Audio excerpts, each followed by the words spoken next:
Hi Year 12, I hope you managed to have a nice Easter break, despite the fact that unfortunately we weren't able to really go anywhere or see anyone, but hopefully you did manage to get a rest, which is the main thing. What I thought I'd do in our first lesson back is just go through some feedback from the AO1 essays that we did just before breaking up. The reason that I've decided to spend a whole lesson on this, really go through it quite thoroughly and give you an opportunity to redraft is because when you emailed me, a lot of you did say that you found this quite difficult because we hadn't looked at doing an AO1 essay for some time and you'd maybe forgotten how to do it or just were a little bit unsure about parts of this. So I'm going to go through it today. In order that hopefully moving forward we feel really confident with these. So the first thing that I would like you to do is to just check your school emails for your marked essay. I have sent them all back to everybody, those of you who handed it in, which was almost everybody, so thank you so much for those that have been really engaging with the work since we haven't been in school. If you have yet to get me your essay, I really do need it in. It is a worry for us if we are unsure that you are doing any of the work that we are setting, because what we really do not want is to come back whenever it may be and find that you are behind because you haven't been doing the work, especially when it comes to our essay practice. So check your emails. When I say marked essay, you will find that for your essay, all I have done is given you a mark. And I've read through every single person's, obviously, to give you that mark, but the feedback actually I've done collectively through this PowerPoint because I think it enables me to go through it better with you that way and for you to realise yourself where you went wrong, what you can improve on. Is much more powerful than me just telling you. And especially when I'm not necessarily there to explain it or have you ask questions individually about your essays, I thought this would be the best way. So the whole idea is that you're going to use the feedback that I'm going to talk through in this PowerPoint to apply to your own essay in order to improve it. So just a reminder about what our question was. It was to examine the New Testament community of believers. It was a 20 marker and therefore an AO1. Hopefully you looked in your course handbooks to refresh your memory about what the word examine means, and it just means to basically look at the parts of. So in this essay, it was asking you to look at the parts of the New Testament community of believers. So looking at that passage in Acts 2, 42 to 47, and telling me about what it is that the New Testament community of believers did by taking particular parts of that passage and really explaining what they mean. So the first thing to run through then is what went well with the essays. I was quite surprised from obviously the emails that I received saying that some people found this quite difficult to see that actually the majority of the essays were written really well.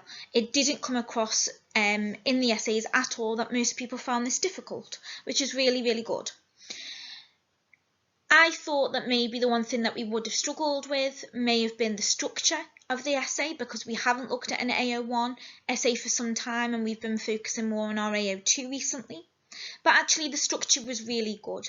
So most people remembered that we don't need an introduction and a conclusion for an AO1 essay. We can just dive straight in. And really for an AO1, we're looking for 4 to 5 PEE paragraphs. And with the nature of this essay, it was really easy to structure it into 4 key parts because we've got those 4 key features in Act 2 that we are examining, which most people used and picked up on. So number 1 being that they devoted themselves to the apostles' teaching and fellowship. Number 2 being that they devoted themselves to the breaking of bread. Number 3 being that they devoted themselves to the prayers. And number 4, they had all things in common. So for most people, quite rightly so, you did a paragraph on each of those 4 key areas. The other thing that this content allows us to do really well is to use quotes. Because obviously we know that these are the 4 key areas of Act 2 that we need to focus on, it's really easy for us to quote the actual passage by including those 4 things in the paragraphs.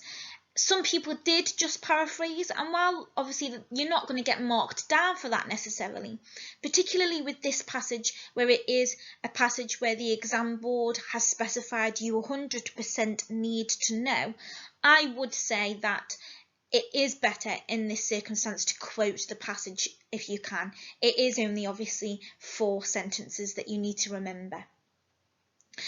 And then for most people, we showed really good understanding of what these 4 things meant by explaining the ideas in really good detail.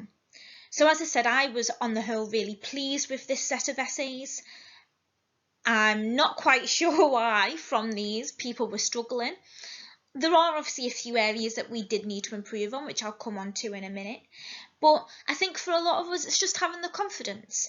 I know that we haven't looked at an AO1 essay for a while, but it is obviously absolutely fine before you sit down and write this to go back and refresh your memory before you do so, which it looked to me like a lot of people did, and therefore I didn't see any huge issues with this whatsoever. So on the whole, a really good job, well done. So I've just realised that before we go on to the even better ifs, I forgot to ask you at the end of the what went well slide to record one of those on your essay. So out of the 3 things that I said that everybody did really well, I'd like you to just write down the one that you feel that you did in your essay the best, and the one that you do feel really confident with and you felt like that came across in the essay. You may want to obviously read back through your essay again in order to make a decision on that. Then on to the even better ifs. So the fact that there are quite a few points on this page doesn't mean that these apply to everybody. What I've done is kind of collectively written up the things that could have been done better as a whole. So not all of these are going to apply to everyone. So I'm going to talk you through them, and then again what you're going to do is I want you to have a little think about which one of these do you think applies to you and your essay.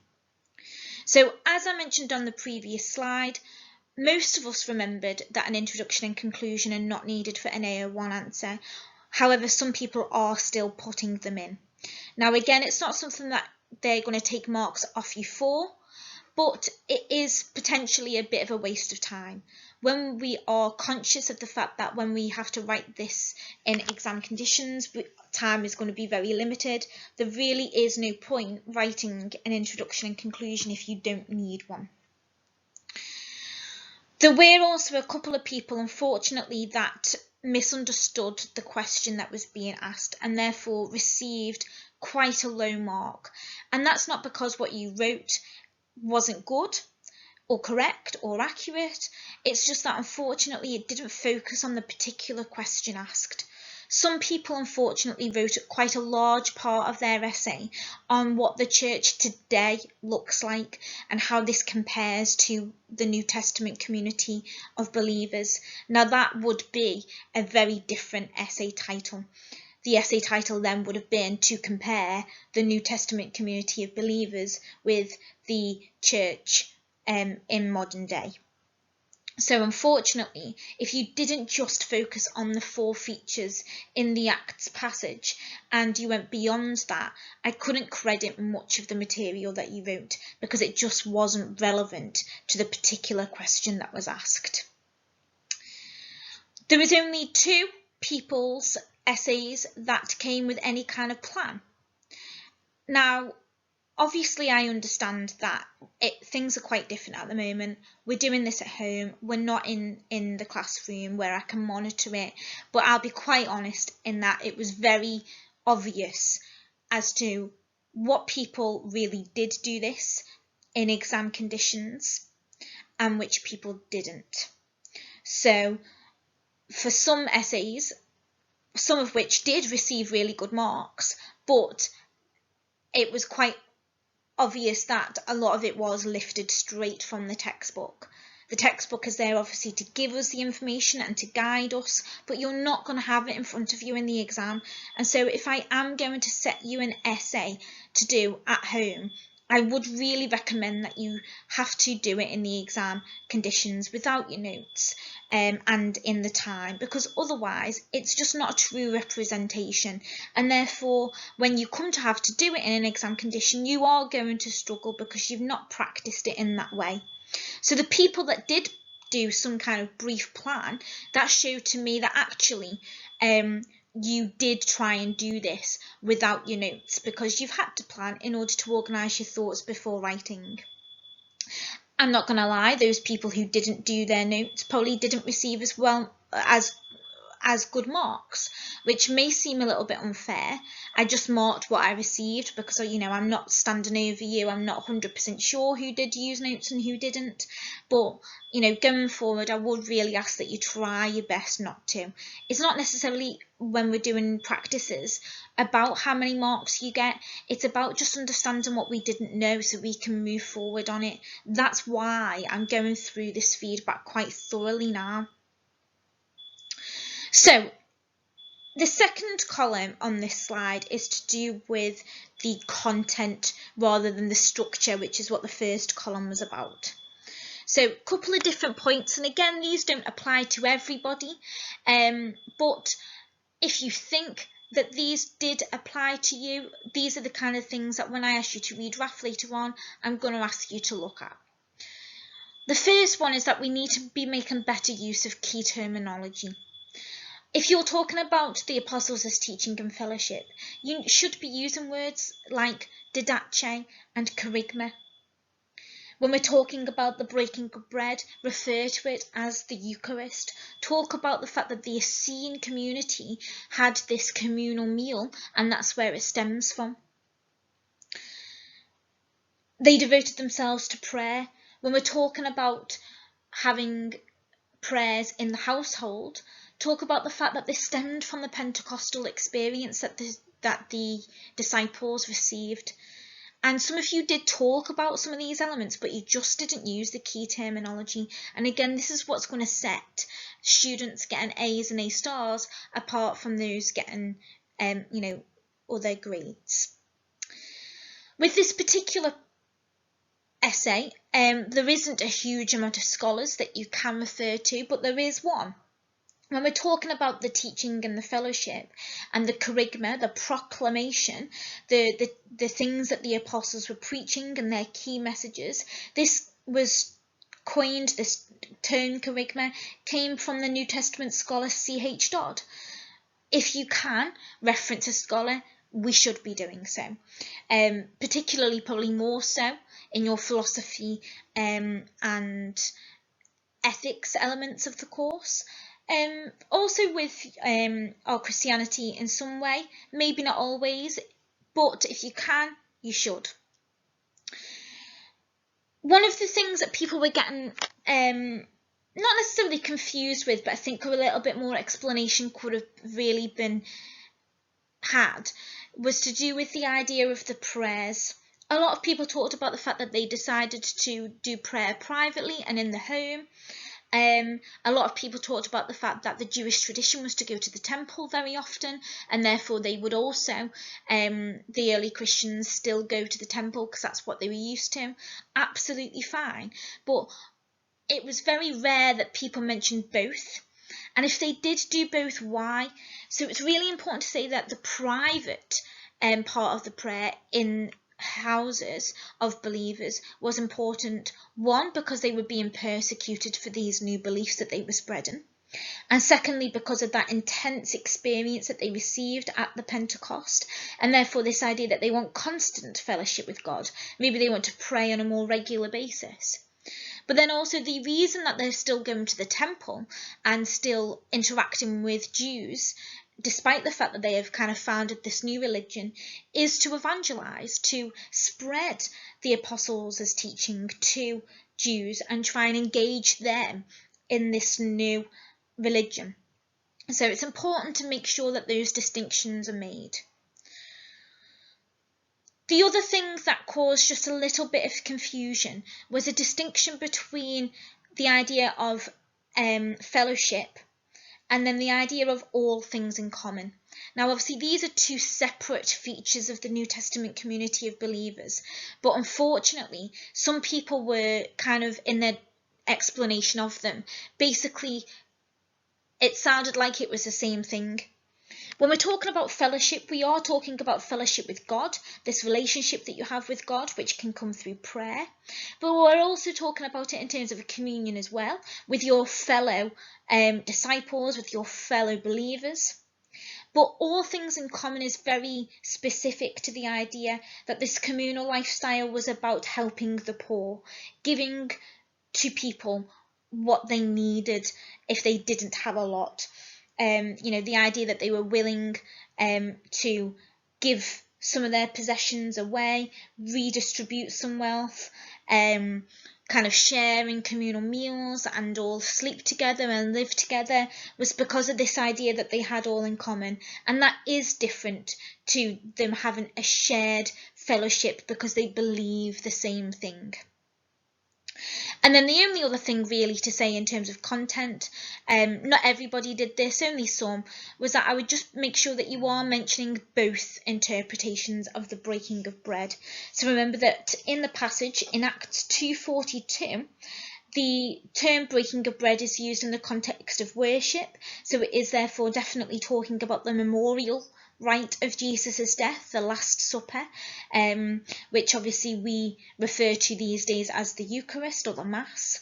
But then further down the passage in Acts 2:46, it kind of talks about the breaking of bread in terms of a meaning of providing sustenance for the poorer members of the church, and that links into the idea of having all things in common, and that communal meal that the Essene community shared in.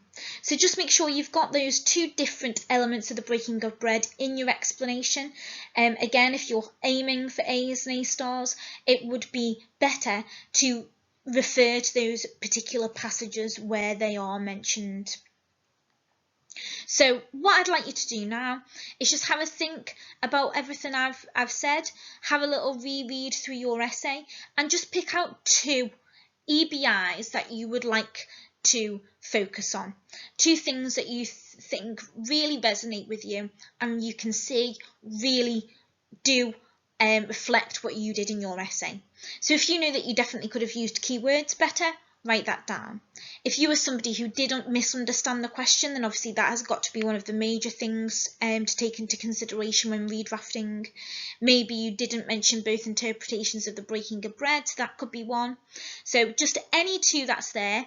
It may be that you could have had more than two, but there's no point focusing on any more than that, because otherwise we're going to get bogged down and probably not going to really remember everything. So just focus on two, the two that you think would be most beneficial for you, not just in this essay to improve on, but something that you think could be one that you have to revisit again and again in order to make sure that your essays are the best that they can be. So in terms of recording these, I often play back some of the previous slides just to make sure that it recorded okay, and I've realised that you can hear a kind of bibbing noise in the background for part of that last slide, so apologies for that. Basically, I'm doing this while I'm waiting for my tea to cook, so that's my oven kind of telling me to come and check on my dinner. So apologies for that. I'm not going to do the whole, I think it's 12 minutes of recording for that section again. So I hope that you can, accept my apology for that and it doesn't annoy you too much. So the next thing that I just thought that I would do before I ask you to then redraft some parts of your essay based on the EBIs that you've identified is I've actually taken a few passages from some of the essays that I did get in, so that you can see where people have done some things really, really well, so that maybe you can use this as kind of a model example really to help you with yours. So this particular passage was actually the first paragraph of someone's essay. So again, you can notice there's no introduction there. She goes straight in. So two of the things that I just want to really pick up on this. The first one being that the exact quotes are used. So I'm trying to highlight on this. Hopefully you can see. She uses an exact quote from the passage, refers to the exact passage there as well and where it comes from, which is really key. And then obviously the key words that I was talking about earlier are really prevalent in this paragraph. She uses that word kerygma, explains that it means proclamation. She uses the word gospel, Messiah, communion, doctrines. Now I'm not going to lie, some of this is almost word for word from the essay, but you know, regardless, these keywords are present and therefore it made for a really, really good paragraph. So if we can replicate that under timed exam conditions, that is really kind of what we are aiming for. A really good, well explained paragraph there, and really good use of keywords. Now, the only thing that I think that really could potentially be improved about this paragraph is obviously talking about the fact that the term kerygma comes from the scholar C.H. Dodd, which we also mentioned as one of our EBIs. And maybe just explain some of this second section a little bit more. You know, what does it mean to have an acceptance of the apostles as teaching? How does that foster a sense of fellowship amongst the disciples preaching? How did they try to replicate these beliefs in their way of life? So just unpack this a little bit more, I think, in the explanation. But as I said, really good for the keywords there and the way that she's embedded the quote within the paragraph. So the reason that I've picked out this model example is because it really explains well what all things in common actually means, rather than just kind of explaining just what it says in the textbook. She goes beyond that in order to really understand it and explain it in her own way. So she has shown here that she gets it by putting it in her spin. So she says that they would share all their food together, they would worship together, they would sleep together, they would give penance, and those that needed necessities were given. So, you know, talking about these things, basically what she's done is she's explained what all things in common means, as I say, in her own way, which I really, really liked. And therefore, it was really distinctive from when she was talking about the teaching and fellowship earlier on in the essay.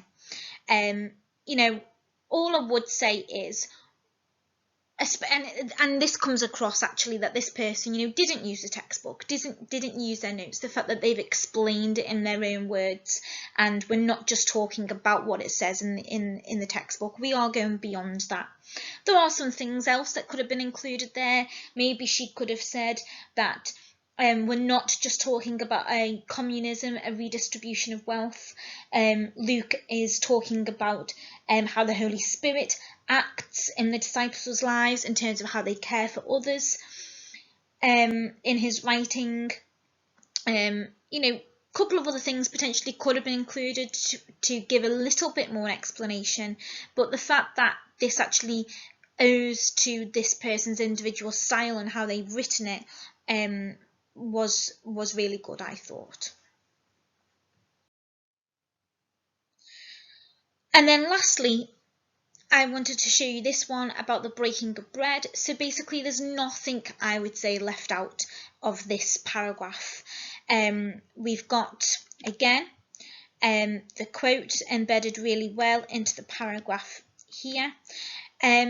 And she talks about the fact that obviously we've got the breaking of bread as the Lord's Supper, but then goes further and puts in another quote from somewhere elsewhere in the Bible. And again, this goes beyond just what the textbook tells us.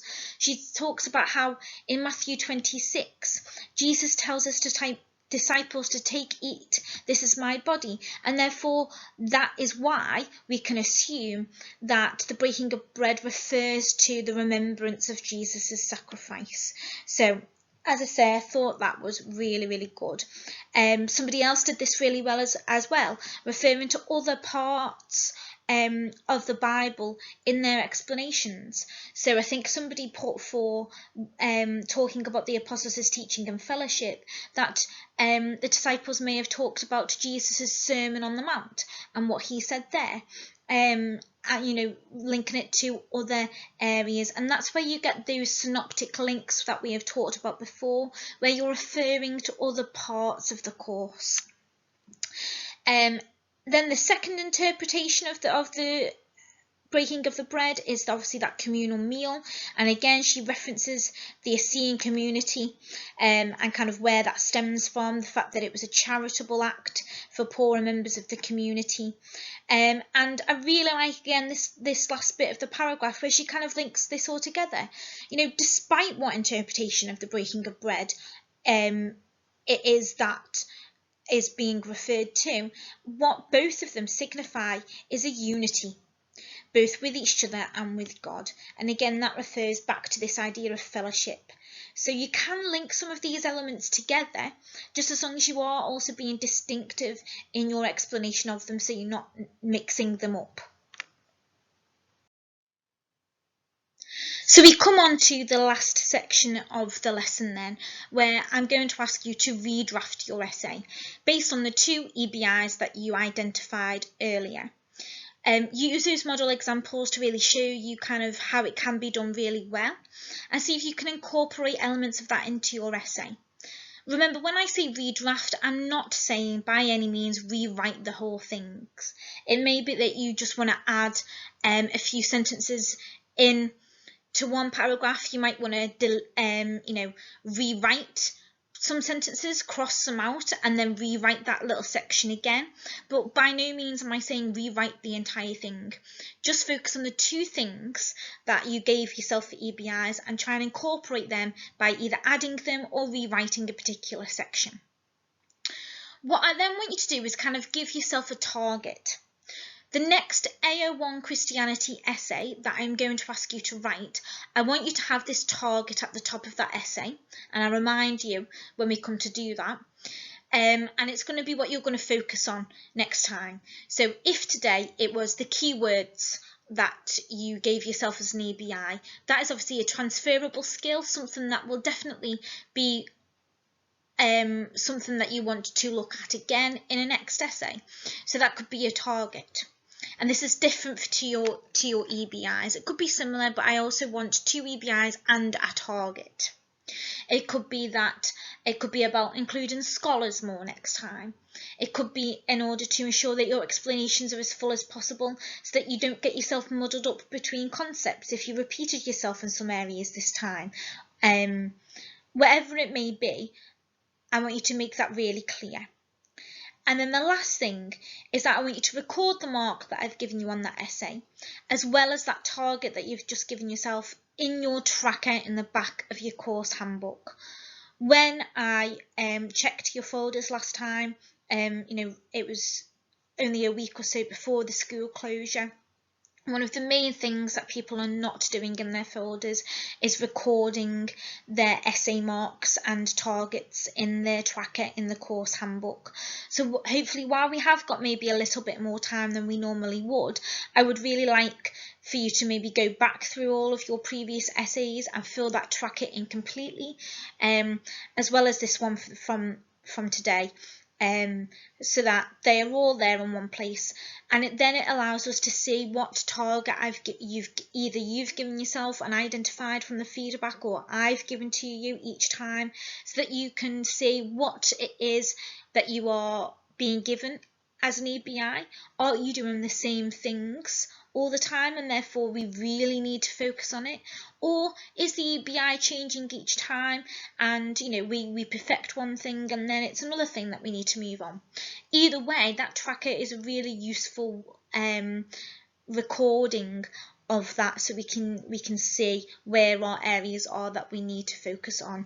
Again, particularly when it comes to revision is not just about learning content, it's about really understanding the exam structures, and if you don't know where to start, that is a really good place.